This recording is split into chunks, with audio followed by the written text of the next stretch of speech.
പീരിയഡ്സിന്റെ സമയത്ത് പലതരം ബുദ്ധിമുട്ടുകൾ അനുഭവിക്കുന്നവരാണ് എല്ലാ ഗേൾസും. എന്തുകൊണ്ടാണ് ഈ വേദന വരുന്നത്? ചിലർക്ക് ബാക്ക് പെയിൻ ആയിരിക്കാം, ചിലർക്ക് ലെഗ് പെയിന്, മറ്റു ചിലർക്ക് തലവേദന. അങ്ങനെ ഒരുപാട് പ്രശ്നങ്ങൾ അനുഭവിക്കുന്നുണ്ടാവും പീരിയഡ്സിന്റെ സമയത്ത്. ഏറ്റവും അധികം ആൾക്കാർ അനുഭവിക്കുന്നതാണ് ബാക്ക് പെയിൻ. എന്തുകൊണ്ടാണ് ഡോക്ടറെ പീരിയഡ്സിന്റെ സമയത്ത് എനിക്ക് ബാക്ക് പെയിൻ വരുന്നത് എന്ന് പലരും ചോദിക്കാറുണ്ട്. പീരിയഡ്സിന്റെ സമയത്ത് നമുക്ക് പെയിൻ ഉണ്ടാക്കുന്ന പ്രോസ്റ്റാഗ്ലാൻഡിൻസ് എന്ന് പറഞ്ഞ ഹോർമോൺസ് വളരെയധികം കൂടും.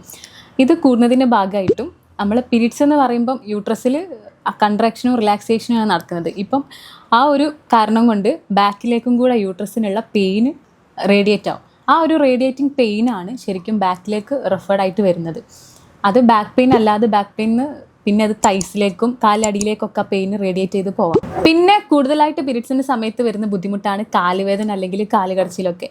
ഇതെന്തുകൊണ്ടാണ് വരുന്നതെന്ന് വെച്ച് കഴിഞ്ഞാൽ നമുക്ക് പീരിയഡ്സിൻ്റെ സമയത്ത് ഈ ഹോർമോണൽ ഫ്ലക്ച്വേഷൻസ് ഉണ്ടാകുമ്പോൾ ബ്ലഡ് സർക്കുലേഷൻ കാലിലേക്കുള്ളത് കുറയുകയും അത് കാരണം മസിൽ ക്രാമ്പ് അല്ലെങ്കിൽ ലെഗ് പെയിൻ ഉണ്ടാവുകയും ചെയ്യും. പിന്നെ പെൺകുട്ടികൾ കൂടുതലായിട്ട് അനുഭവിക്കുന്ന ഒന്നാണ് പീരിയഡ്സിൻ്റെ സമയത്ത് ഉണ്ടാകുന്ന ബ്ലോട്ടിങ് അഥവാ വയറ് വീർക്കുന്ന പോലെയുള്ള ഒരു അസ്വസ്ഥതയും കാര്യങ്ങളൊക്കെ. ഹോർമോണൽ ഇംബാലൻസസ് ഉള്ളതുകൊണ്ട് തന്നെ ഇൻറ്റെസ്റ്റൈനൽ മൂവ്മെൻറ്റ് കുറയുകയും അവിടെ ഗ്യാസിൻ്റെ ബുദ്ധിമുട്ടും കാര്യങ്ങളും ഉണ്ടാവുകയും ചെയ്യും. ദഹനത്തിൻ്റെ പ്രശ്നമൊക്കെ ഉണ്ടാവാം.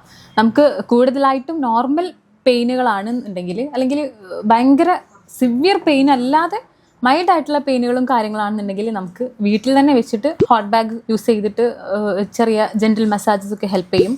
അതുപോലെ കൂടുതലായിട്ട് മഗ്നീഷ്യം കണ്ടെയ്നിങ് ആയിട്ടുള്ള ഫുഡുകൾ, ബനാന, സ്പിനാച്ച്, നട്ട്സ്, ആൽമണ്ട്സ് പോലത്തെ ഭക്ഷണങ്ങൾ കഴിച്ചാൽ, അതുപോലെ പൈനാപ്പിൾസ്, ഉലുവ പോലത്തെ ഭക്ഷണം കഴിച്ചു കഴിഞ്ഞാലും വയറുവേദനയും ബ്ലോട്ടിങ്ങും അതുപോലെ തന്നെ ബാക്ക് പെയിനും കുറച്ചൊക്കെ നമുക്ക് കുറയ്ക്കാനായിട്ട് പറ്റും. അതല്ല നിങ്ങൾക്ക് എല്ലാ പീരിയഡ്സിൻ്റെ സമയത്ത് ഈ വേദന കൂടി വരുന്നുണ്ടെങ്കിൽ അല്ലെങ്കിൽ സിവിയർ ആയിട്ട് സഹിക്കാൻ പറ്റാത്ത വേദന ആണെന്നുണ്ടെങ്കിൽ നിങ്ങൾ എന്തായാലും അടുത്തുള്ളൊരു ഡോക്ടറെ കൺസൾട്ട് ചെയ്യണം.